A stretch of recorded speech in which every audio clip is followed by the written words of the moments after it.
Tav, Shalom Ouvracha, ça me fait très plaisir de me retrouver ici ce soir. Motzei Shabbat, Yitro. Et ce Shabbat, j'ai enfin compris pourquoi on appelle cette paracha au nom de Jéthro, de Yitro. Avec tout ce que les gens ils ont mangé jeudi et Shabbat, à la fin ils disent j'ai trop mangé, j'ai trop grossi. D'accord? Et on n'a pas encore fini. Et je souhaite que Bezrat Hashem, le cours soit Leiloi Nishmat, Rabbi Meir Michel Ben Misaoudi. Shesruto Yagen Alenu Bezrat Hashem. Je sais que vous êtes vous tous venus pour honorer sa mémoire. Un homme vraiment pieux, un homme vraiment tzaddik, un homme gentil, un homme dévoué, un homme qui s'est tué pour ses enfants, pour son épouse, pour toutes les personnes âgées qui sont peut-être considérés aux yeux de notre société comme étant les gens les moins importants, mais aux yeux de la Torah, c'est les gens les plus importants, les personnes âgées. Et j'aimerais aujourd'hui, Bezrat Hashem, parler du sujet le plus dur de tous les sujets dont j'ai parlé pendant cette tournée que j'ai eu le mérite de donner en France, mais un sujet qui va, Bezrat Hashem, nous tous, nous renforcer. On a tous besoin de nous renforcer. Et en particulier, quand on entend toutes les difficultés qu'on a et tous les problèmes qu'on a, quand on s'imagine qu'on a encore des frères et des sœurs qui se trouvent à Gaza et quand on voit dans quelle situation ils reviennent. Et j'aimerais commencer par une question. On sait qu'Akadosh Baruch Hu, il nous aime et il nous adore et il nous chérit. On sait ce que l'Or HaChaim Akadosh dit, que Hachem il se préoccupe de nous à chaque instant, plus que ce que nous-mêmes, on se préoccupe de nous-mêmes. Ça veut dire, Bli Ayin Hara, pour les égocentristes d'entre nous, ça veut dire, j'imagine, pas mal d'entre nous, on est quand même un petit peu égocentristes. Et bien Hachem, il se préoccupe de nous, de moi, plus que moi, je me préoccupe de moi-même. C'est un truc de fou. Comment on peut alors accepter toutes les difficultés, les maladies, Hachem Ishmor, crise cardiaque, Hachem Ishmor, tout ce qu'on entend? Comment on peut comprendre une chose pareille? Comment on peut accepter une chose pareille? Alors j'aimerais, Bezrat Hashem, aujourd'hui, parler du sujet qui est celui de la souffrance. Et j'aimerais qu'on essaye de réfléchir avec un aspect différent que celui dont on a l'habitude de parler en général. J'aimerais commencer, Bezrat Hashem, par réfléchir à un être humain, grand entre tous, qui s'est appelé Moshe Rabbeinu. Moshe Rabbeinu, il a eu une enfance extrêmement difficile. Il est né dans des circonstances dans lesquelles on n'avait pas le droit de lui donner naissance. Il a été abandonné à l'âge de 3 mois, dans le Nil, tout seul, abandonné. Il pleure, personne n'est là pour l'entendre, personne n'est là pour l'écouter. Ensuite, il va assassiner quelqu'un, il va être recherché par toutes les autorités égyptiennes. Et il va s'enfuir, il va se faire attraper finalement. Où est-ce qu'il va grandir? Il va grandir dans la maison d'une femme qui n'était pas sa maman. Il va grandir dans la maison d'une femme dont le père était le plus grand ennemi du clan Israël et des Juifs. Et voilà dans quelles circonstances cet homme-là va grandir. J'aimerais maintenant vous poser une question. Prenez cet homme-là, Moshe Rabbeinu, prenez son cas plus précisément, et amenez-le à un psychologue, à un psychiatre, à un psychanalyste, à tous les psys que vous voulez. Essayez de demander à un psy qui s'y connaît, qui s'y entend. Qu'est-ce que tu prévois comme futur à un tel enfant? Qu'est-ce que tu prévois? Qu'est-ce que tu attends de lui? Ou plus précisément, prenez un homme qui arrive, alcoolique, drogué, et qui décide finalement de s'occuper de lui-même. Il s'assoit devant un psychologue, et le psychologue raconte-moi ton enfance.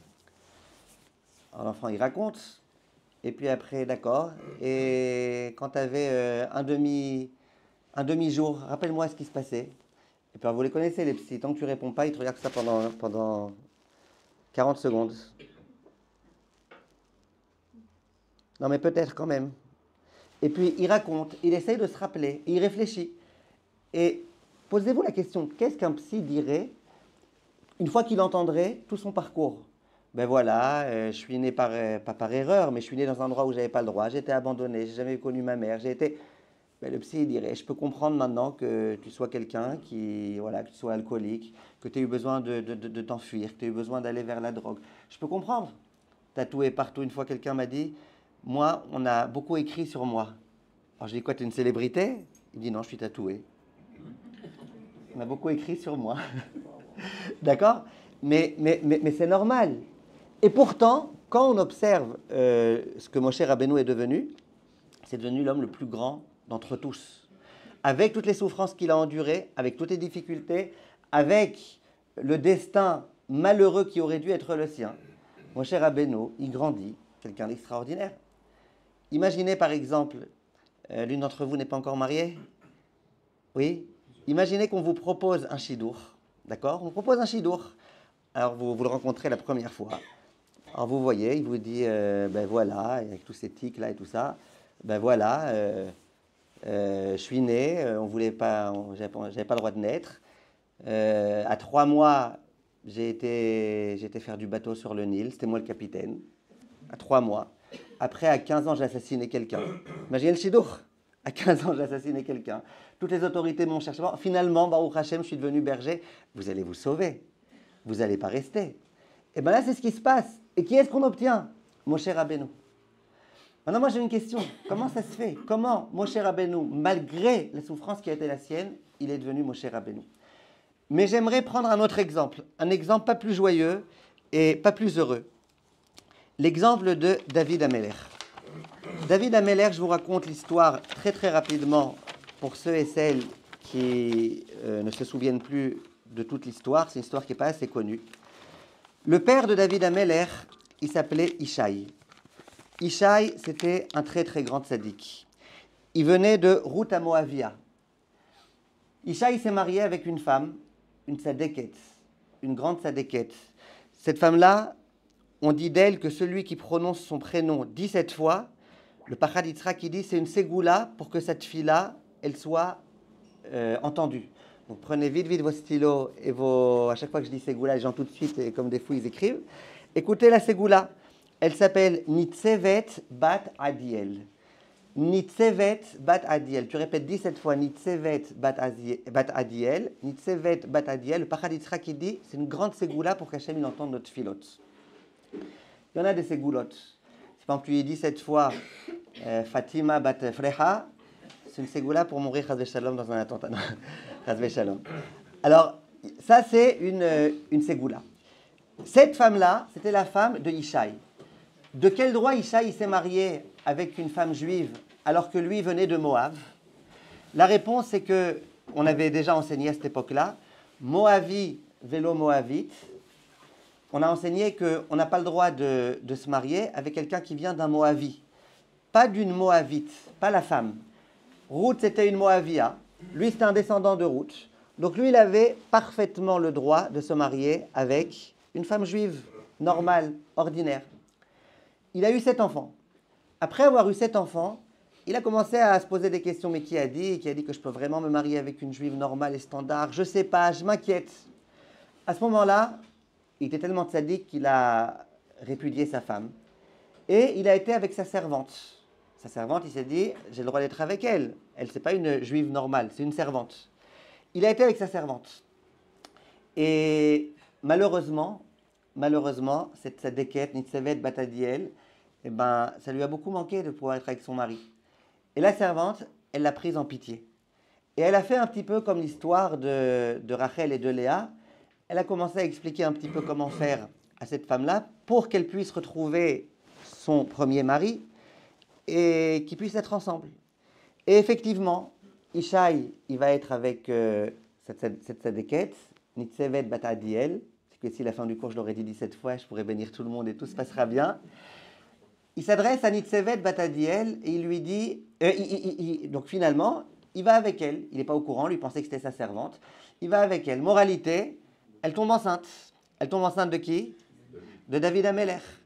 Maintenant, elle a été censée être avec personne. Elle était encore mariée officiellement avec Ishaï. Et d'un coup, c'est le tollé. Voilà que cette dame-là, elle est enceinte, alors qu'elle n'a pas retrouvé son mari. Personne n'était au courant de toute l'embrouille. Elle n'était pas avec son mari. Elle est enceinte. Visiblement, elle a trompé son mari. Visiblement, elle a eu une relation interdite. Et les gens, ils ont commencé à parler d'elle.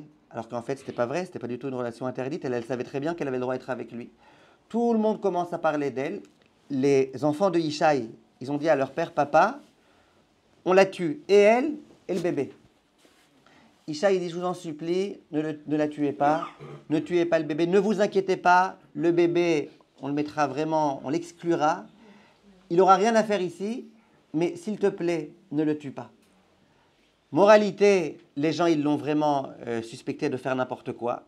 Quand elle allait au supermarché, on ne lui demandait pas, madame, vous avez une carte de fidélité, parce que tout le monde pensait qu'elle n'était pas fidèle. Et aujourd'hui, c'est un cours dur, alors on est obligé de faire un peu d'humour. Hein.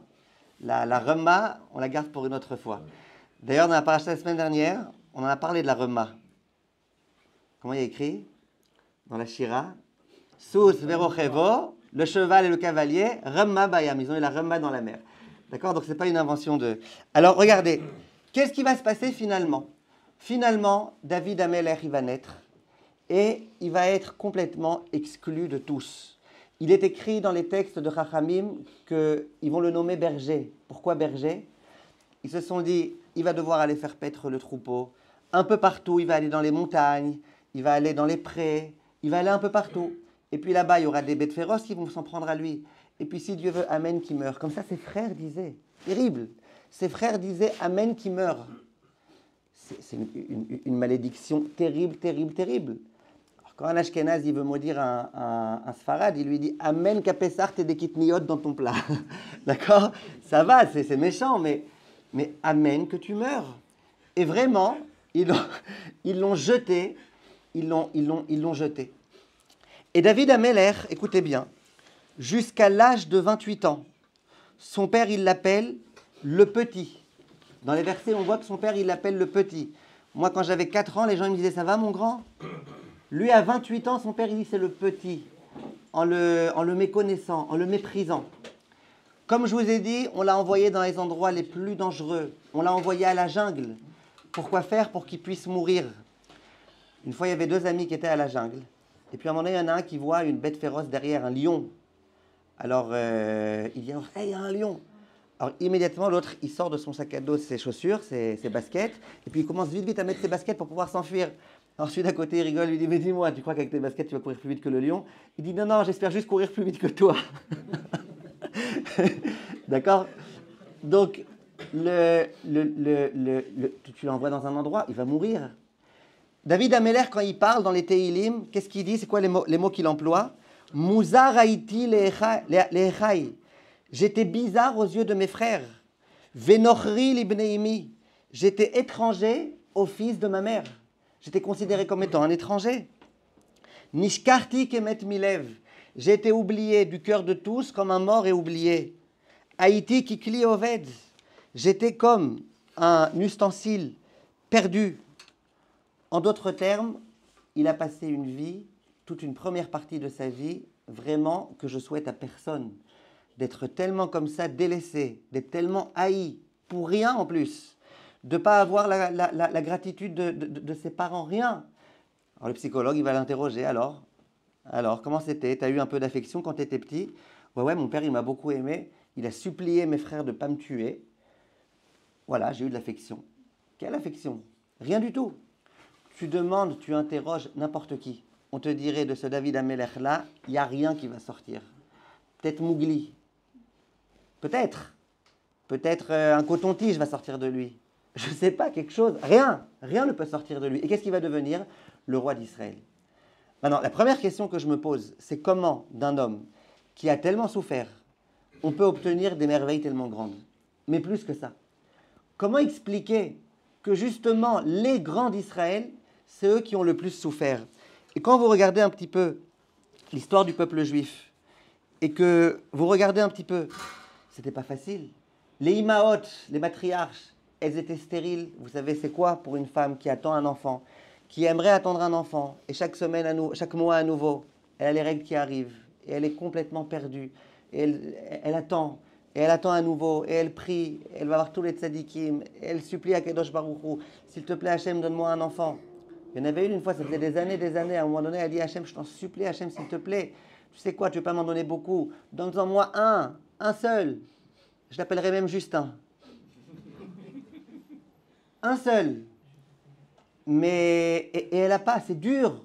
Eh bien les Imaot, elles étaient à carottes. Les Imaot, elles n'avaient pas d'enfants. Regardez un petit peu les difficultés d'éducation qu'ils ont eues. La Esther. entre Esav, entre Ishmaël. C'est pas facile. Ils ont pas très bien réussi dans leur éducation. Ils ont eu des grands problèmes d'éducation. Ils ont eu des descendants Hachem Ishmor. Est-ce que c'est facile? Alors les hommes les plus grands de l'histoire, c'est eux qui ont été le plus éprouvés. Est-ce qu'il n'y a pas ici par hasard un concours de circonstances? Est-ce qu'il n'y a pas ici quelque chose que Hachem veut nous enseigner et qu'on va essayer, Bezrat Hachem, ensemble d'apprendre? J'aimerais vous raconter une histoire. J'ai un voisin, là où j'habite, à Kiryat Moshe, à Jérusalem. Un voisin, ce voisin, c'est un homme vraiment adorable. Si une fois vous venez à Kiryat Moshe, que vous passez dans ma rue, vous ne pouvez pas le rater. D'abord, il est très grand de taille. Ensuite, dès qu'il voit quelqu'un dans la rue, il lui dit bonjour, comment ça va et tout. Et c'est un homme vraiment adorable. Il fait rentrer tout le monde chez lui à la maison. Il construit une très grande souka pendant Soukot. Et toutes les personnes qui viennent, il les fait rentrer. Quelqu'un va dans la rue, il dit « Je peux venir juste pour boire un truc ?» « Viens, viens, t'es même pas à peine de rester pour toute la soirée. Viens, une seconde, viens. » Quelqu'un vraiment, il donne des cours de Torah aux petits jeunes. Il y a des petits jeunes dans le quartier qui sont un peu paumés. Et puis il les prend et il leur organise des cours de Torah. Et il leur amène à chaque fois à manger. Quelqu'un vraiment, vraiment adorable. Je me rappelle, il y a un Français qui est venu dans le quartier, qui a fait sa aliyah. Il est venu dans le quartier et il m'a dit « Le premier à m'avoir invité pour un repas de Shabbat, cet homme-là, lui, c'est même pas un Français, c'est un Israélien, ce monsieur dont je vous parle maintenant, Shaoul, il s'appelle. Et mamash, quelqu'un d'adorable, adorable, adorable. Et je pourrais vous raconter des tonnes de choses. Une chose, je peux vous raconter. Un jour, je lui ai dit, mais comment tu fais pour recevoir tellement les gens et vraiment de façon tellement désintéressée? Les gens, ils viennent, il organise un sioum masechet. Il y en a un qui vient, il dit, moi, je peux rester que 5 minutes. Mais viens autant de temps que tu veux, c'est même pas la peine de rester pour le sioum. Viens, mange, tu t'en vas quand tu veux. On a vraiment l'impression qu'on est chez soi. Une fois, il m'a dit, mes parents, ils avaient une grande maison et ils avaient surtout une grande cour. Et à Soukot, eh ben, ils invitaient, ils faisaient une très très grande souka. Et ils disaient, s'il y a des gens qui ont une brit mila et qui ont besoin d'une grande souka pour faire la brit mila, qui viennent à la maison. S'il y a des gens qui ont une joie à faire, qui viennent à la maison. Mais il y a une condition. Une condition pour qu'on accepte que les gens viennent chez nous à la maison. C'est que c'est nous qui préparions à manger pour toute l'assemblée gratuitement. C'était ça la condition. Vous comprenez que d'un homme comme ça, il y a un tel jeune qui est... En tous les cas, ça c'est mon voisin. Mon voisin, un jour, il m'a raconté, on a beaucoup discuté ensemble, il m'a raconté les souffrances qu'il a eues quand il était jeune. Il m'a dit, quand j'étais jeune, mes copains, j'avais aucun copain. Les gens, ils me haïssaient tous. Les gens, ils s'amusaient à me massacrer dans la cour de récréation. Les copains, ils m'ont tous mis en quarantaine. Genre, lui, on ne lui parle pas. Lui, c'est un bizarre. Lui, on ne lui parle pas. On ne lui parle pas. Il dit, et j'ai eu une enfance très, très, très difficile, avec beaucoup de problèmes qu'il m'a racontés en amont et en aval. Une enfance très, très, très, très difficile. Et aujourd'hui, voilà, quelqu'un de très équilibré. Quand vous le voyez extérieurement, vous pouvez avoir l'impression qu'il est un peu fou, quoi. Il peut d'un bout de la rue appeler quelqu'un d'autre de l'autre bout. Viens chez moi à la maison, il a une voix très forte comme ça. Mais quelqu'un de très équilibré, quelqu'un de vraiment très, très, très, très bien. Un jour, dans le Beth Knesset dans lequel je prie, il y a un... Donc là-bas, c'est un Beth Knesset Ashkenaz, là où je prie le Shabbat matin en général. Et il y a un Baal Koré, donc celui qui lit à la Torah. Il lit très, très bien. Pour les Israéliens, très, très bien, ça veut dire très vite, vous avez compris. Il lit très, très bien, ça veut dire sans aucune erreur. Il lit très, très bien.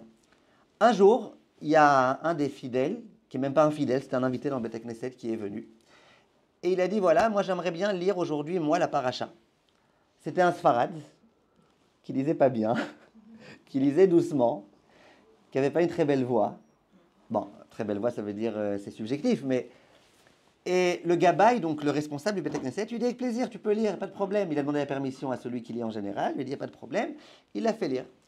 Maintenant, vous vous imaginez un petit peu ce qui se passe. L'autre, il lit, toutes les 2 secondes, il fait une erreur, on le reprend. Les gens, ils sont fâchés contre le Gabaï. Pourquoi tu lui as donné à lui à lire? Et pourquoi machin? Mais tu ne vois pas qu'il ne sait pas lire et tout. Et puis les gens qui font des allusions, et les grosses allusions, et les très grosses allusions, et l'Archouma, et le festival de l'Archouma, ce qu'on appelle l'Archoumax. Archouma maximal. On ne peut pas faire pire que ça. Bon, moi, j'étais très très mal pour le Baal Koré. Et puis, je me suis demandé comment on peut faire une chose pareille. 1 ou 2 jours après, j'ai parlé avec ce voisin, ce fameux voisin. On a parlé de cet incident, c'était quand même un incident assez important. Et là, il m'a dit, regarde, je vais te dire la vérité. Tu veux que je te dise ce que moi je pense? Ces gens-là, ce n'est pas des gens mauvais. Il me dit, je les connais. Les gens là qui ont fait l'Archouma, c'est des gens très bien. Ce n'est pas des gens mauvais. C'est des gens très bien. Simplement une chose, eux, ils n'ont jamais été éduqués dans l'école de la souffrance. Ça veut dire que dans la cour de récréation, eux, ce n'étaient pas les élèves qui étaient frappés, c'était les élèves qui frappaient. Ce n'étaient pas ceux qui ont souffert de solitude, c'était ceux qui engendraient que les autres soient en solitude. Ça veut dire qu'ils n'ont jamais appris. Ils n'ont jamais appris c'est quoi être délaissé, ils n'ont jamais appris c'est quoi souffrir, ils n'ont jamais appris c'est quoi avoir honte, ils n'ont jamais appris c'est quoi avoir la chouma, jamais, ils n'ont jamais appris. Ils ne disent pas qu'ils sont mauvais. Si eux aussi ils avaient été éduqués dans cette école dans laquelle apprend c'est quoi souffrir, ils auraient pu ressentir c'est quoi la souffrance. Et eux-mêmes, ils auraient pu être des gens bien meilleurs. Et là, il m'a donné une très très grande leçon, ce voisin. La leçon, elle consiste à dire que, qu'on le veuille ou non, la souffrance, c'est l'un des meilleurs enseignants qu'on puisse avoir. Quelqu'un qui a souffert, quelqu'un qui a appris à souffrir, quelqu'un qui a vécu la souffrance, eh ben, il est beaucoup, beaucoup plus sensible aux besoins de l'autre. Il est capable d'écouter l'autre d'une façon différente. Il est capable de comprendre l'autre d'une façon différente. Et ça, c'est, à mon avis, ce que Moshe Rabbeinu nous enseigne. C'est pas pour rien qu'un homme qui a tellement, tellement souffert, ça va être l'homme le plus gentil du monde. Chachamim, ils nous disent que comment Kadosh Baruch Hu, il a décidé de prendre Moshe Rabbeinu en tant que leader du peuple d'Israël, parce que Moshe Rabbeinu, il se préoccupait de tout un chacun. Il était capable de s'apitoyer de tout un chacun. Il était capable de s'apitoyer même d'une petite brebis, comme le Midrash nous dit. Hachem, il dit, t'es capable de t'apitoyer d'une petite brebis? C'est toi. C'est toi qui vas être le chef. Comment on fait pour s'apitoyer d'une brebis? Ça va, c'est une brebis, c'est un animal. C'est quoi le problème? C'est un animal. Pourquoi tu as besoin de t'apitoyer? Eh bien non, quelqu'un qui apprend la souffrance, qui vit dans sa propre expérience, c'est quoi la souffrance? Il ne peut plus supporter quoi que ce soit. Il ne peut plus supporter que quelqu'un souffre. Il ne peut plus supporter quoi que ce soit. Et cette personne-là, après, eh ben, est très sensible. Même quand elle coupe un oignon, elle pleure, le pauvre oignon. Même quand elle coupe un ail, aïe, elle a mal. Un jour, il y avait une fille qui voulait sortir en chidour. Et cette fille-là, elle avait un problème, c'est qu'elle n'avait pas l'odorat. Donc son seul défaut, entre guillemets, c'est qu'elle n'avait pas du tout d'odorat. Et il y a un homme qui est venu, chez la même chatranite que chez elle, qu'elle, et il a dit, regardez, moi tout va bien, j'ai juste un problème, c'est que, je sais pas, les gens ils disent que je sens l'oignon, même quand je me suis brossé les dents pendant 100 fois, je sens l'oignon. Alors voilà, les filles, elles viennent, elles s'approchent, et puis immédiatement, elles s'écartent, et je sens l'oignon. Alors à chaque elle s'est dit d'un coup, c'est génial ça. On va mettre celle de l'oignon, celle qui n'a pas l'odeur, expliquer l'odeur d'oignon. Et puis voilà, ils font une rencontre, tout se passe super bien. Deuxième rencontre, tout se passe super bien. Et troisième rencontre, la fille elle va voir la chatranite. Elle dit, écoutez, je suis désolée, je ne continue pas. Elle dit, pourquoi, c'est quoi le problème? C'est un bon garçon, très gentil garçon. Elle dit, c'est quoi le problème? Alors vas-y, dis-moi, franchement, dis-moi. Elle dit, je ne sais pas ce qui se passe, mais à chaque fois qu'il parle, je commence à pleurer. D'accord? Parfois, on peut pleurer. Tout à l'heure, j'étais dans une synagogue, je donnais un chiour là-bas. Et puis après moi, il y a quelqu'un qui faisait une azkara et qui racontait un peu sur sa grand-mère. Et il y avait un monsieur qui était là-bas, il se mettait à pleurer. Il pleurait. Après, je lui dis, mais vous êtes le fils de cette grand-mère, vous êtes? Il dit, non, mais je suis quelqu'un de très sensible. Je voyais qu'il parlait avec son cœur. Je me suis mis à pleurer. Il y a des gens qui ont une certaine sensibilité. Et cette sensibilité-là, d'où est-ce qu'ils l'ont? Parfois, pas tout le temps. Ils l'ont du fait qu'eux-mêmes, ils ont souffert et ils ont vécu c'est quoi la souffrance. La souffrance, elle est là pour nous donner souvent des enseignements. Maintenant, j'ai une question. À vous tous et à vous toutes. Toutes les personnes d'entre vous qui jalousent le Olam Haba de Moshe Rabbeinu, qu'elle lève la main. Il y en a une qui a levé la main même avant que je finisse la question. Qui est-ce qui est jalouse du Olam Haba? Qui est-ce qui aimerait avoir le Olam Haba de Moshe Rabbeinu? Ah, personne. Tout le monde. Ah, vous dites tellement évident que je vous fais honte en vous posant cette question. Ok, qui est-ce qui aimerait avoir le Olam Haba de David Ameler? Tout le monde. Qui est-ce qui aimerait avoir le Olam Haba de Mbappé? Ça va. C'est qui? Un footballeur. D'accord, personne? Le Olam Hazé de Mbappé non plus. Je ne sais pas si beaucoup d'entre vous aimeraient le Olam Hazé. Juste son argent. D'accord. Alors, non, son copain, il s'appelle Neymar, vous savez, le footballeur. Et quand ils ont perdu à la Coupe du Monde, il a eu un fils juste après, il l'a appelé Jean. Jean Neymar. D'accord. Alors, qu'est-ce que je voulais vous dire? Maintenant, je vais vous dire quelque chose. Je vais vous dire quelque chose. On a tous envie d'avoir l'Olam Haba de Moshe Rabbeinu. Nachon. On a tous envie, on aimerait tellement, ça serait tellement chouette, ça serait tellement grand, tellement grandiose, tellement, ça promet beaucoup. Maintenant, je pose une question. Est-ce que tu sais que pour obtenir l'Olam Haba de Moshe Rabbeinu, il faut passer la vie de Moshe Rabbeinu, avec les souffrances de Moshe Rabbeinu. Ça ne s'acquiert pas comme ça, le Olam Haba, ça ne s'acquiert pas comme ça. Tu veux l'acquérir? Eh bien, il faut vivre la vie de Moshe Rabbeinu. Maintenant, je suis sûr que si j'interroge chacune d'entre nous, on dirait, ben ça vaut le coup. Ok. Même d'être abandonné à 3 mois, même d'avoir vécu une enfance insupportable, même d'avoir vécu des choses très très difficiles. Bon, mais si finalement c'est pour obtenir le Olam Haba de Moshe Rabbeinu, si c'est finalement pour devenir David Ameler, ça vaut le coup. Eh bien, c'est exactement ça. Le Moshe Rabbeinu, il n'est pas devenu Moshe Rabbeinu gratuitement. Il n'est pas devenu Moshe Rabbeinu n'importe comment. Hachem, il savait que Moshe, il devait devenir le leader du clan Israël. Hachem, il savait que David Ameler, il devait devenir le roi du clan Israël. Hachem, il les a conduits dans cette école. L'école de la souffrance, l'école de l'abandon, de la solitude, l'école des épreuves. Le but de cette école-là, c'était de les former, que finalement ils soient prêts, que finalement ils puissent, Be'ezrat Hachem, réussir à jouer le rôle qui est le leur, à savoir de pouvoir aider le clan Israël. Ça, c'est la grande leçon, je pense, que Chachamim nous enseigne. J'ai une question. Il était où Dieu? Il était où Dieu quand Moshe Rabbeinu, il pleurait, il criait, il hurlait dans le Nil? Il était où? Il était où Dieu quand David Ameler, pendant 28 ans, il doit souffrir l'hégémonie de ses frères, la haine de ses frères? Il était où le bon Dieu? Il était où? Eh bien, nous, on sait où est-ce qu'il était. Il était là avec lui, en train de lui donner de la camole, comment on dit, du doliprane, en train de leur donner du doliprane, de Emouna, à chaque instant, pour leur éviter la douleur. Chaque instant, Akadosh Baruch Hu, il leur donnait. Et Akadosh Baruch Hu, il leur disait, je suis là, je suis avec vous, je suis présent avec vous, je suis là. Vous ne me sentez pas tellement forcément à chaque instant, c'est normal. Si vous me sentiez avec moi, ça ne serait plus une épreuve. C'est ça le sens, à mon avis, de tout ce qui se passe avec Moshe Rabbeinu. Si les Gdolim, c'est eux qui ont souffert, c'est parce qu'ils étaient censés passer par cette école pour devenir finalement des gens très très grands. Un jour, j'ai entendu une histoire, on raconte qu'un jour, il y avait un petit moineau qui était en train d'avoir très très froid. On était en plein hiver, et puis il avait très très froid. Il y a un monsieur qui passe par là, il voit qu'il a très très froid, il a de la peine. Il voit à côté, il y a une gousse de vache comme ça, une saleté de vache, quoi. Alors le monsieur, il se dit, bon, ça c'est très chaud, vous voyez. Il prend le petit moineau, et puis il le met à l'intérieur. Alors, le petit moineau, il se réchauffe. Bon, c'est très sale, mais au moins il se réchauffe dans ces excréments de vache, il se réchauffe. Et puis, à un moment donné, il y a un renard qui vient. Le renard, il voit, et un petit moineau sympathique. Il sort le moineau. Alors, j'ai oublié de vous dire, il était tellement content, le moineau, qu'il s'est mis à chanter. Le renard, il l'entend, il vient, il le sort. Et puis après, qu'est-ce qu'il fait le renard? Il le mange. Moralité, 3 choses. C'est pas toutes les personnes qui te mettent dans la gadoue qui veulent ton mal. Deuxième leçon, c'est pas toutes les personnes qui te sortent de la gadoue qui veulent ton bien. Troisième chose, quand tu es dans la gadoue, ferme-la.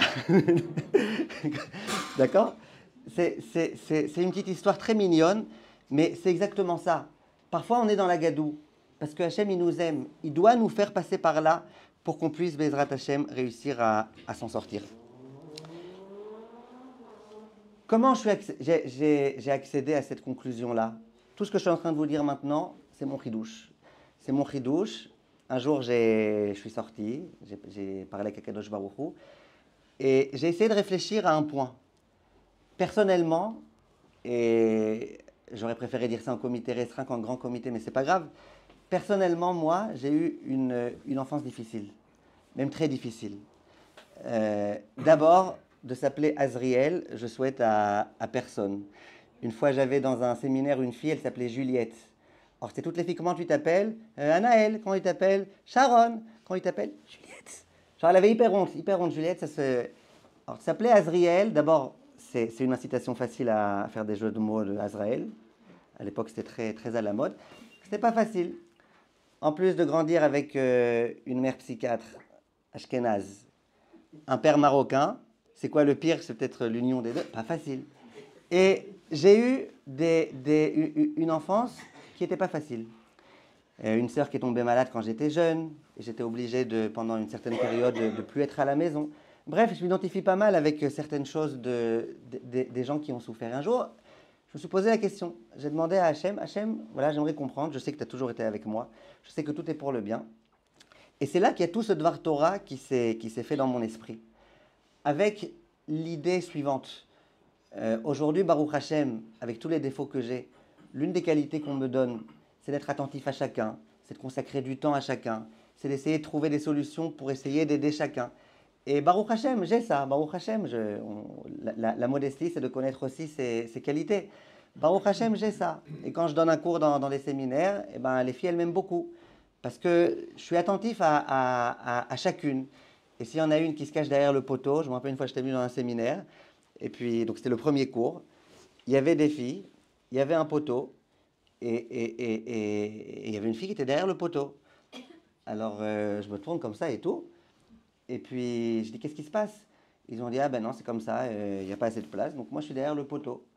Alors, je leur ai dit, mais pas de problème, j'ai poussé ma table, je vais être du côté comme ça, et comme ça je vous vois là-bas, et je vois tout le monde. Après, je leur ai dit, mais je n'ai pas compris, là, je suis le premier rab à vous dire ça. Il dit, ouais. Les autres rabbins, ça ne les a pas dérangés qu'elles soient derrière le poteau.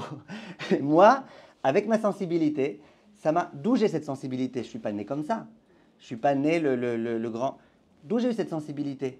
Eh bien, je pense, les difficultés que j'ai eues dans ma vie, et ce que j'ai enduré, et des choses pas faciles, ça m'a permis d'être sensible aux besoins de l'autre. Maintenant, pourquoi Hachem il m'a conduit par là? Pourquoi Hachem ne m'a pas fait naître dans des conditions beaucoup plus simples que je souhaite à beaucoup de gens? Pourquoi? Ben, visiblement, Hachem il savait que j'avais un rôle à jouer et que ce rôle c'était de transmettre la Torah et que ce rôle c'était de donner avec amour et affection le message de la Torah. Il n'y a pas d'autre façon. Tu veux être quelqu'un d'attentif à l'autre, il n'y a pas d'autre chemin, visiblement en tous les cas, que de passer par des épreuves et que de passer par une vie difficile et que de devoir endurer. Est-ce que ça valait le coup? Ben oui, ça valait le coup. Ça valait le coup si c'est mon rôle à jouer. Ça valait le coup. Ah, mais tu aurais pu être quelqu'un comme un autre, qui donne un peu moins d'attention aux autres.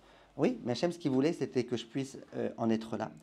Donc, pour accéder à ces dimensions-là, d'être attentif, d'aimer les autres, de tenir compte des autres, eh ben, il faut passer par ces choses-là. Attention, messieurs, attention mesdames, ça ne veut pas dire que vous devez faire exprès d'embêter vos maris ou vos épouses pour les habituer à la souffrance. Une fois, il y a une femme juive, Kshera, la veille de Pessah, elle cache les 10 morceaux de pain pour l'abdikat Hametz. Le mari, il a beau chercher, il n'en trouve que 9, c'est déjà pas mal, mais il n'en trouve que 9.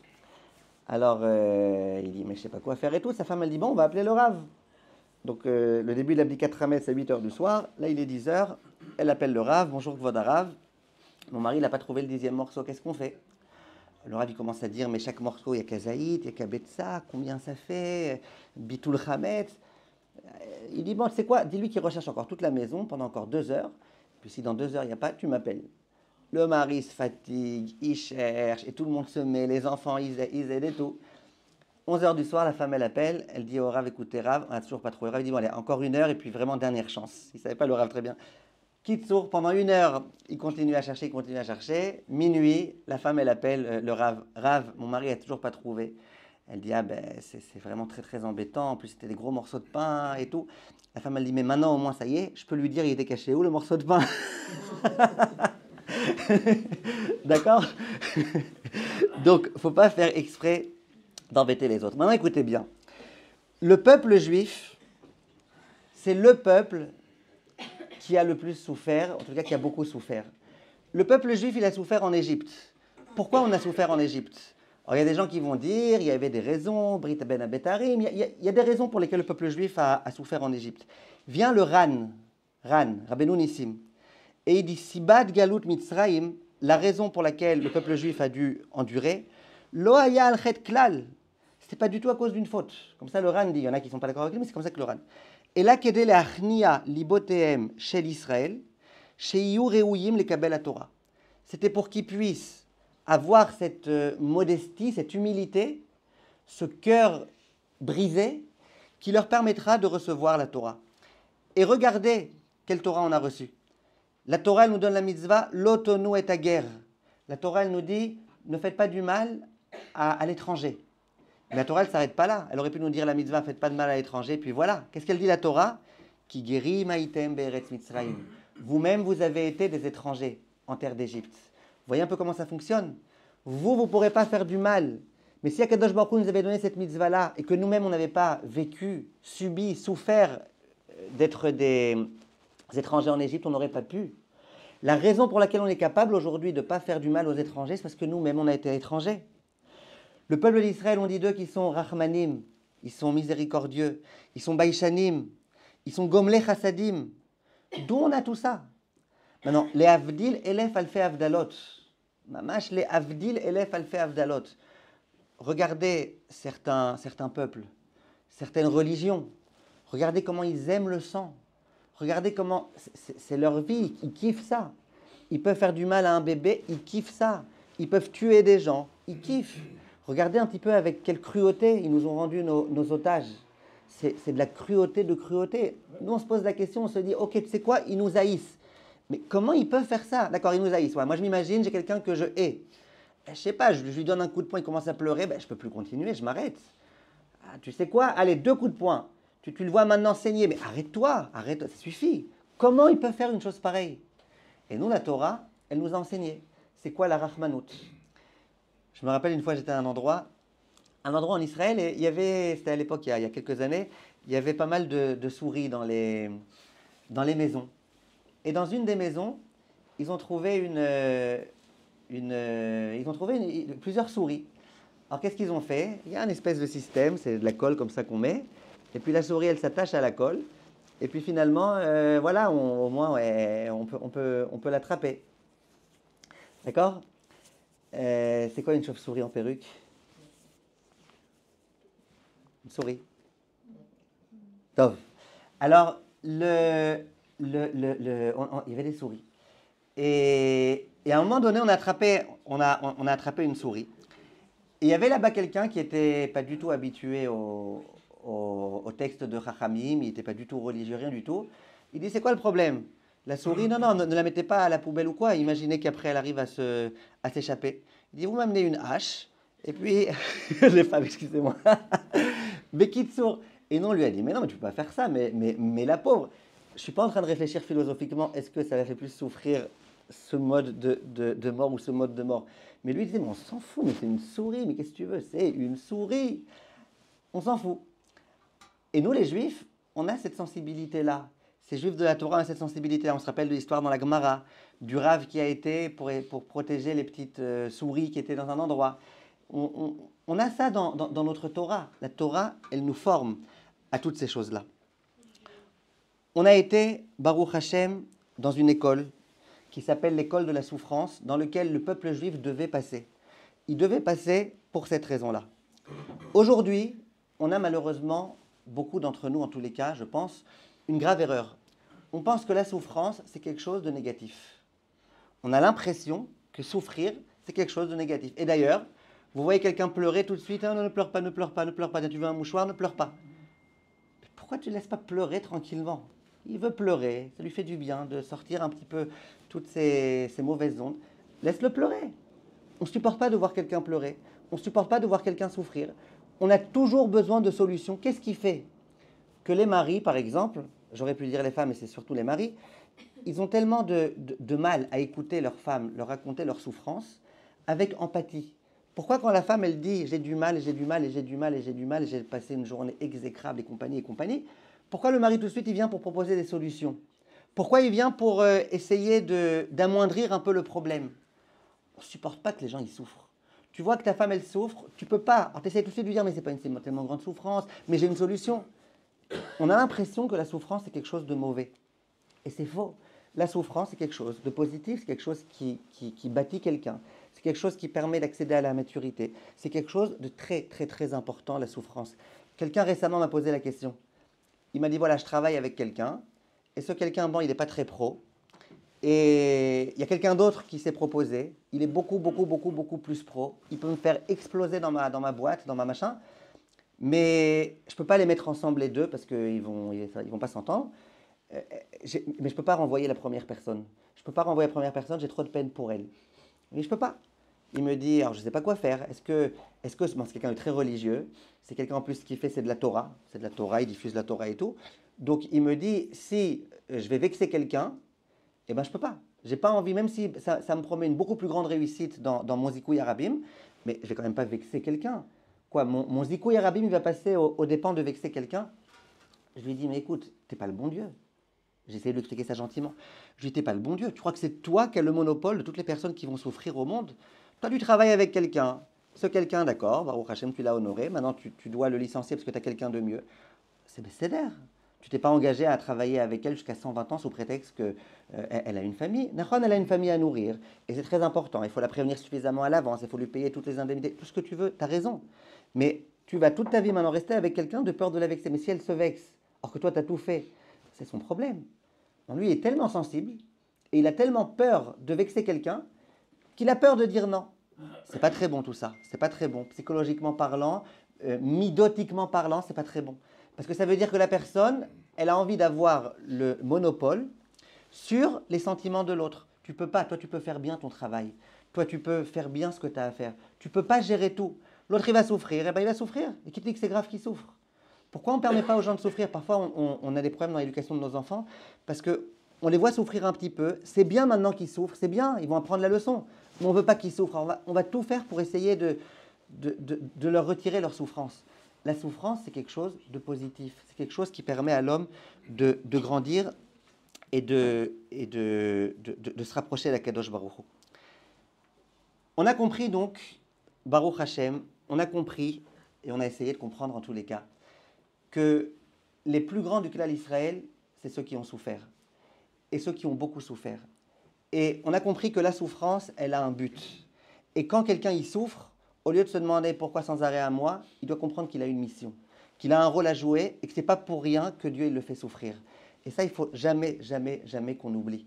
Dans toutes les petites souffrances de notre vie, ou dans toutes les grandes souffrances, il y a des petites souffrances. Quelqu'un, il était sûr qu'il avait un cancer généralisé, le pauvre, parce qu'il touche ici, il a mal, il touche ici, il a mal, il touche ici, il a mal, il touche ici, il a mal. Il va chez le médecin il l'ausculte, il voit qu'en fait, il avait un problème au doigt. Il a mal partout. Une autre fois, le même monsieur, il va voir le médecin, il lui dit, écoute, je crois que j'ai un problème à l'œil. À chaque fois que je bois mon café, eh ben, je me fais mal à l'œil, j'ai mal. L'autre, il lui dit, mais tu devrais retirer peut-être la cuillère avant de boire. D'accord? Il y a des petits problèmes. Un jour, il y a un Breslev. Il rencontre un ami. Et l'ami était tout comme ça, pcheneuf, le pauvre malheureux et tout. Le Breslev, il lui dit, mais dis-moi, pourquoi tu vois pas la vie en blanc? Il dit, non, moi, tout noir, tout noir. Il dit, j'ai pas compris, t'as jamais vu un truc blanc dans ta vie? Il dit, laisse-moi réfléchir. Ah, si, une fois, là. Une fois dans toute ma vie, j'ai vu quelque chose de blanc. Il dit, vas-y, raconte-moi. Il dit, j'ai été au marché, j'ai acheté une pastèque, je l'ai ouverte en deux, elle était toute blanche. C'est des petits soucis, il y a les petits soucis. Et puis une fois, il y a un Breslev, il va en chidour avec une fille. Alors lui était très positif, toujours toute façon positive. Il était en chidour, et puis le pauvre était bien habillé et tout, la cravate, le chapeau et tout. Et puis à un moment donné, il y a un petit oiseau qui lui fait caca dessus. Alors il ne savait pas comment faire, et tout moche, tout machin. Il s'adresse à sa future fiancée. Et il lui dit la vérité, merci mon Dieu, merci que les vaches, elles n'aient pas des ailes. La fille, elle lui a dit, je vais aller te chercher un mouchoir, elle n'est toujours pas revenue. D'accord? Ce que je veux vous dire, c'est qu'il y a des petites souffrances, il y a des grandes souffrances. Toutes les souffrances, on doit les voir, et on peut les voir comme étant une occasion de grandir. J'ai connu une femme, à peine elle s'est mariée, elle est tombée malade, une grave maladie. Baruch Hashem, elle a guéri. Et elle a dit, après avoir guéri, je vois la vie maintenant différemment. Avant, j'étais la petite gamine et j'étais truc, je donnais de l'importance qu'au travail et qu'au boulot et qu'à l'argent et que... Maintenant, je commence enfin à apprécier la vie. J'ai grandi. Les souffrances, elles sont là pour faire grandir l'être humain. J'aimerais, Bezrat Hashem, terminer ce sujet-là, le sujet des souffrances, en rappelant une chose. Et là, j'aimerais parler des très très grandes souffrances. Des souffrances comme celle du 7 octobre. Des souffrances comme celle des khatoufim, des otages. Et j'aimerais Béhémet oser parler de ce sujet-là, parce que je pense que c'est un sujet important. Évidemment, c'est sûr et certain que même ces souffrances-là, elles sont là, elles ont été envoyées par Akadosh Baruch Hu dans un but très précis. Et il y a déjà tellement de cas dans lesquels on a vu combien ces souffrances, elles ont pu aider, combien il y a une fille qui a fait tchouva grâce au fait qu'elle était là-bas. Agam, elle s'appelle, et sa mère, elle a fait tchouva. Et les deux, elles ont fait tchouva. Et pour ceux qui s'y entendent un petit peu, on sait quoi le Olam Haba, ils comprennent que ça vaut le coup. C'est dur à dire ça, c'est très dur, mais ça vaut le coup de souffrir toute sa vie pour mériter finalement de pouvoir faire une tchouva. Mais j'aimerais vous dire quelque chose de supplémentaire. Je pense la chose suivante. Quand on m'a demandé après le 7 octobre, alors évidemment pendant les premiers jours, Bichal, je ne parlais pas de ce sujet-là, je ne pouvais pas parler, j'étais moi-même complètement embrouillé, bouleversé, et je ne pouvais pas parler. Mais le jour où j'ai commencé à parler de ce sujet-là, j'ai dit la chose suivante. J'ai dit la vérité. Si on n'est pas conscient du concept qui s'appelle le Olam Haba, le monde futur, eh ben, impossible de comprendre. Moi, en tous les cas, je me mets clé sous le paillasson. S'il n'y avait pas de concept de Olam Haba, et que je dois vous prouver que Hachem il nous aime, et qu'il nous adore, et qu'il se préoccupe de nous, et qu'on est ses enfants chéris, et que je dois vous expliquer ce qui s'est passé le 7 octobre, impossible. Moi, impossible. Peut-être qu'il y aura des rabbins qui vous expliqueront, et je ne dis pas qu'ils se trompent. Je dis moi, personnellement, avec ma sensibilité, avec tout, impossible. Je suis incapable d'expliquer quoi que ce soit, ça me dépasse complètement. Si on est conscient du concept qui s'appelle le Olam Haba, je ne dis pas qu'on a tout compris, ça y est, c'est facile, je vous explique tout, 1 plus 1 égale 2, non. Mais par contre, je peux commencer à essayer de comprendre que la finalité, ce n'est pas ce qui se passe ici sur Terre, et qu'il y a des souffrances terribles.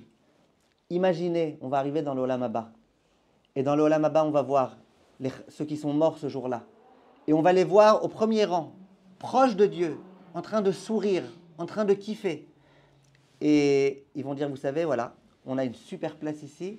Vraiment, ça n'a pas été facile ce Simchat Torah. On s'est fait tuer, on a vu nos enfants morts devant nous. Ça n'a pas été facile. Mais regarde la place qu'on a maintenant.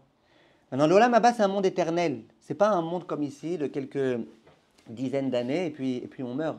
L'Olam Haba, c'est un monde éternel.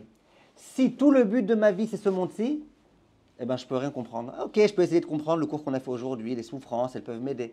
Mais les souffrances d'une telle atrocité, impossible. Moi, en tous les cas, je vous répète, moi, personnellement, impossible de comprendre. Si on accepte que le but, c'est le Olam Haba, et qu'on n'est que ici pour essayer de se préparer au Olam Haba, et que, comme il est écrit dans tous les textes de Chazal, plus on souffre ici, plus d'une certaine façon, le Olam Haba il sera important. Quand on est d'accord avec ce que Chachamim disent, que quelqu'un qui est mort, Al-Kiddush Hashem, qui est mort parce qu'il était juif, il aura le droit à une très grande part du Olam Haba. Les gens qui ont souffert pendant 480 et quelques jours, c'est indéniable que ça a été une très très grande capara, j'imagine, pour le clan Israël, mais pour eux aussi. Tout ça, c'est des choses qu'on peut enfin commencer à entendre. Le grand problème qu'on a, personnellement, je parle de moi, c'est qu'on n'est pas assez connecté au Olam Haba. On est connecté au Olam Hazé, on voit ce monde-ci tel qu'il est, on vit dans un monde de cause à effet, et puis on ne connaît pas l'Olam Haba, on ne connaît pas. Je vais vous raconter une histoire. Le Rav Steinman, Zecher Tzadik Vekadosh Livracha, un jour il était à l'aéroport. Il était accompagné, il devait aller en dehors d'Israël. Et à un moment donné, on lui dit, alors Bechavod, Rav, vous devez passer là dans l'appareil qui détecte s'il n'y a pas du métal, du fer. Ça sonne. Maintenant, le Rav, il n'avait ni téléphone, ni iPhone, ni tablette, il n'avait rien. Ils ont dit, peut-être le Rav, il a une pièce dans sa poche, quelque chose. Le Rav, il vérifie, walou, il repasse, ça sonne. Et là, le Rav, tout de suite, il dit, ah oui, j'ai compris. Très intelligent, le Rav Steinman. Il dit, j'ai compris. Il y a 30 ans, ou il y a 20 ans, je ne sais plus de tous les détails, eh ben, j'ai eu un problème au dos. Et j'ai dû être opéré. Et on m'a mis une espèce de prothèse en métal. Et bien, visiblement, c'est ça que l'appareil, immédiatement, ils ont laissé passer le Rav Steinman. Et là, le Rav Steinman, il se met à pleurer. Alors, ceux qui étaient à côté, ils disent, mais Gvod Rav, c'est pas très grave, ça va. Ça va, ils t'ont laissé passer finalement. Tu vas arriver à destination. Qu'est-ce qui se passe? Et le Rav, il pleure. Il dit, qu'est-ce qui se passe? Il dit, t'imagines un petit peu? Ce petit appareil bidon là, il a été capable de voir ce qui se passe dans mon corps que personne au monde ne sait. Cet appareil-là, il a été capable de sonder ça. Qu'est-ce qui va se passer quand on va arriver au Olam Haba? Dieu, il est capable de sonder les pensées et les motivations de tout un chacun. Qu'est-ce qui va se passer là-bas? Rav Steinman, il vivait avec le Olam Haba. J'ai une autre histoire pour vous, extraordinaire du Rav Steinman. Le Rav Steinman, là où il habitait, donc à Bnei Brak, il y avait un Havrer qui vivait dans la pénurie la plus grande. Il n'avait pas un sou. Il n'avait pas de quoi payer l'école des enfants. Il n'avait pas de quoi payer à manger. C'était une situation très très difficile. L'un des organismes de Chesed, qui s'appelle le Kupat Haïr, si mes souvenirs sont bons, c'est celui-là, Ils ont été plusieurs fois lui dire on va t'aider, on a de l'argent, on va t'aider, on est là, la tzedaka. Et lui, il refusait toujours, en aucune façon. Le responsable de Koupat Tahir, il était voir le Rav Steinman. Il lui a dit écoutez, Rav, il y a un cas vraiment, c'est presque pikuach nefesh, question de vie ou de mort, il faut faire quelque chose. Le Rav, il n'y a pas de problème. Lui, il vient souvent me poser des questions, me demander des brachot. Laissez-moi l'enveloppe, moi je m'occupe. Moi, il ne me refusera pas. Il lui donne une enveloppe avec pas mal d'argent. Le Rav, il le met dans son tiroir. Il dit la prochaine fois qu'il vient ce rigolo, je vais lui donner. Voilà que l'Aziz arrive. Et le Rav, il sort tout doucement l'enveloppe. Et à sa grande stupéfaction, walou, et plus d'enveloppe. Le Rav, il cherche bien et tout, pas d'enveloppe. Magie. Le Rav, il va tout de suite dans une pièce à côté. Il téléphone au responsable de Koupat Tahir, il lui dit dis-moi combien il y avait dans l'enveloppe, parce que j'ai perdu l'enveloppe, donc j'ai aucune idée combien il y avait. Il est là, il faut que je lui donne, dis-moi combien il y avait. L'autre il dit mais pas du tout, Rav, dis-moi combien il y avait. L'autre il dit je sais pas, 5000 shekels. Il dit d'accord, très bien, merci, au revoir. Le Rav il prend de son propre argent 5000 shekels, il met dans une enveloppe, et il vient lui donner, il dit écoute, il y a des donateurs qui veulent absolument aider, ne refuse pas, tu ne peux pas refuser, c'est pas pour ton bien, toi qui donnes, c'est pour le bien des donateurs, si toi tu acceptes, ça leur fera du bien à eux. Bref, il lui raconte une salade pour que le Havrer, il accepte de prendre l'argent. Le Havrer, il accepte, il n'a pas le choix, le Rav, il ne laisse pas tellement de choix. Et quelques heures après, ou le lendemain, il y a le responsable de Koupat Tahir qui arrive chez Rav Steinman avec une enveloppe, 5000 shekels. Tenez que votre Rav, vous avez payé de votre argent, il n'y a strictement aucune raison que vous payiez de votre propre argent. Tenez 5000 shekels. Le Rav dit non. Mais si, c'est pas vous, c'est Koupat Tahir qui fait la zaka, c'est pas vous. Il dit ouais, non. L'autre il dit mais écoutez que votre Rav, vous êtes d'accord que vous étiez ce qu'on appelle dans la halacha un shomer chinam, un gardien gratuit bénévole? On ne vous a pas payé pour faire ça. Or, on a une halakha. C'est que le gardien bénévole, si jamais il a perdu un objet ou qu'on lui a volé, il est dispensé de payer. Sauf s'il a été négligent. Mais le Rav, évidemment, il n'a pas été négligent. Il a mis un endroit qui était sûr, là où il mettait son propre argent à lui. Il est dispensé. Kvod Harav, vous connaissez cette Mishnah quand même, vous connaissez cette halakha. Le Rav, il dit, je sais, bien sûr, si on commence maintenant à réfléchir, est-ce que je suis dispensé ou pas? Bien sûr, je suis dispensé. Il dit, mais moi, je vais te dire la vérité. Je vais arriver au Olam Haba, on va me poser la question. Et ces 5000 shekels là, moi je vais devoir commencer à dire écoute, je les ai rangés, c'est pas de ma faute, je suis un gardien bénévole. Il dit si je peux payer 5000 shekels de mon propre argent pour économiser une question dans le Olam Haba, et c'est où cet argent, et pourquoi, et comment, et il dit mais ça vaut le coup.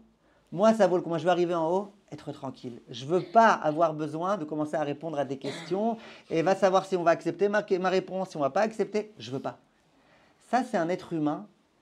Parce que c'était un être humain, ce n'était pas un ange, c'était un être humain. Si ça avait été un ange, il ne nous aurait pas intéressés, c'était un être humain. Ça, c'est un être humain qui vit avec Akadosh Baruch Hu, qui vit avec le Olam Haba. Quand on vit avec le Olam Haba, eh ben, on accepte de ne pas comprendre et on accepte qu'il y a des choses beaucoup plus belles qui nous attendent, malgré les souffrances qu'on est en train d'endurer. Hachem, il est avec nous, il veut qu'on ait une part de Olam Haba et il nous fait endurer. En un mot, c'est quoi le Olam Haba? Parce que comme je disais dans un des cours, on n'a parlé que de ça.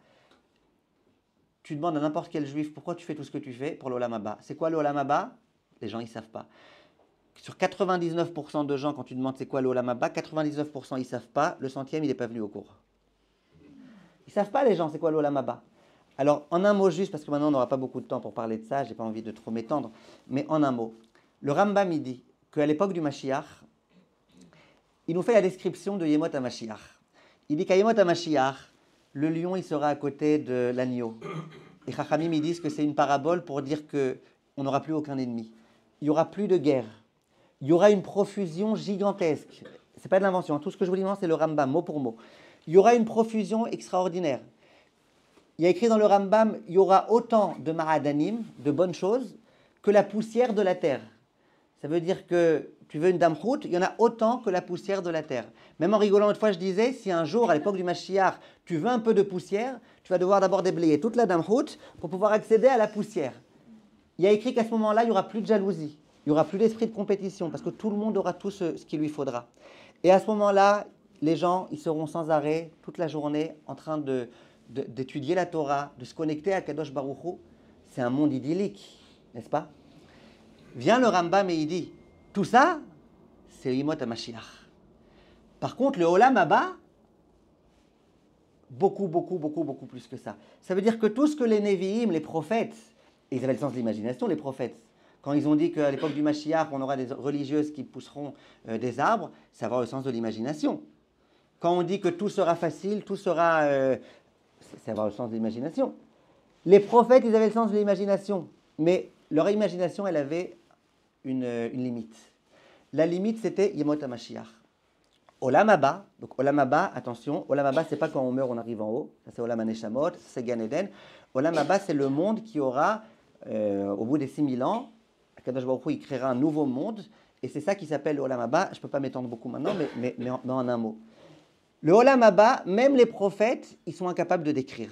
C'est tellement beau, tellement grand, tellement fort, tellement kiffant, que même les prophètes, quand ils t'ont parlé de toutes les damroutes que tu veux, avec la bourra et tout ce que tu veux, c'était rien à côté du Olam Haba.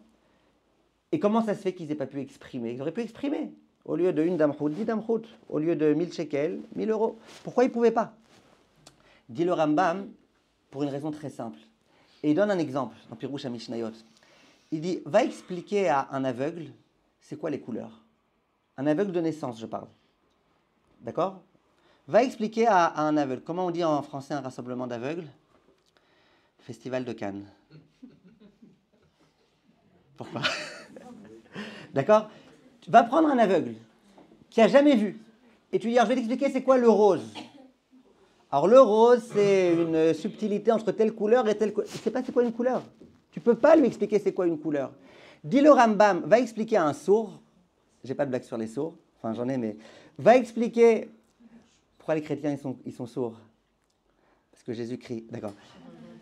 Va expliquer à un sourd, c'est quoi une belle mélodie? Il ne sait pas, il n'a jamais rien entendu de sa vie. Il ne sait pas c'est quoi un son. Il ne sait pas c'est quoi grave, aigu. Il ne sait pas. Dit le Rambam, c'est pas que... Si quelqu'un, par exemple, il est pauvre, donc il a une voiture de Havrer. Vous savez c'est quoi une voiture de Havrer? C'est une voiture dont toutes les parties font du bruit, sauf le klaxon. Tu lui dis, écoute, la voiture très très bonne, c'est comme une voiture de Havrer en 1000 fois mieux. Il peut comprendre. Tu dis à un pauvre, voilà, tu gagnes 2 shekels, alors sache qu'un milliardaire, il a ça fois 1 milliard. Alors, il aura du mal à comprendre, mais il pourra. Mais si tu viens dire à quelqu'un qui ne voit pas les couleurs, la couleur. C'est tellement, tellement, tellement différent le Olam Haba que le Olam Hazé, du Olam Hazé. C'est tellement kiffant que personne n'a été capable de pouvoir rien que s'imaginer le kiff qu'il y a là-bas. Maintenant, si on y croit, alors on s'imagine le kiff. C'est-à-dire que tout ce que je vous ai présenté de paradisiaque, qui aura Yemot HaMashiach et Alvaï, tout le monde, dès qu'il y a un petit problème, les gens, Alvaï que le Mashiach y vienne. Eh bien, l'Olam Haba, c'est beaucoup, beaucoup plus que ça. Et c'est une vie d'éternité. Et c'est bien évidemment un lien éternel et spirituel, une connexion gigantesque avec Akadosh Baruch Hu. Moi, personnellement, quand je lis ces textes, ça me donne envie. Ça me donne envie d'accéder au Olam Haba, bien que je ne sais pas et je ne pourrais pas savoir ce que c'est. Je sais juste que c'est beaucoup, beaucoup mieux que tout ce que je peux rien que m'imaginer dans ce monde-ci. Je peux m'imaginer beaucoup de choses dans ce monde-ci, beaucoup de plaisir, beaucoup de bonheur. Plus que tout ça, ça va être le Olam Haba. Si on essaye un petit peu de se souvenir que notre but à nous, notre rôle à nous, l'objectif pour lequel on est venu sur Terre, c'est pas ce monde-ci. Si c'est ce monde-ci, il y a des fois où, allez, laisse tomber, hein, c'est trop fatigant, c'est trop dur. Je laisse tomber. Non, l'essentiel, c'est de pouvoir accéder au Olam Haba. Alors j'espère, Bezrat Hashem, qu'on va réussir à comprendre que les souffrances, elles ont un but. Quelqu'un me disait une fois, tu prends le mot souffrir et tu retires le qu'est-ce que tu obtiens? Sourire. Tu prends la souffrance et tu essayes un tout petit peu de comprendre que Nachon, c'est dur. Et ce n'est pas la peine de faire semblant que ce n'est pas dur. C'est dur. Tu sens que c'est dur et c'est vraiment dur. Mais Hachem est avec nous. Même dans les difficultés, même dans les problèmes. Et moi, ce qui me rassure quand je pense, je ne peux pas penser aux otages qui sont encore là-bas, j'arrive pas, je ne peux pas. Si je pense, je m'évanouis. Mais qu'est-ce qui malgré tout me permet de dire Dieu est là? C'est le fait de me dire d'accord. Ils souffrent et c'est terrible, terrible, terrible, terrible, terrible. Ils n'ont rien à manger, ils meurent de faim et tout. Et à leur place, je n'aurais pas tenu. Mais Hachem, il est en train de leur préparer un avenir, un vrai avenir, l'avenir dans le monde réel qui est le Olam Haba, gigantesque. Quand on a des souffrances, qu'on comprenne, les souffrances, elles ont un but dans ce monde-ci, de nous former, et dans le monde futur, de nous préparer. J'aimerais terminer ce cours en vous annonçant quelques petites annonces. La première annonce, Baruch Hashem, bon, j'éteins ça.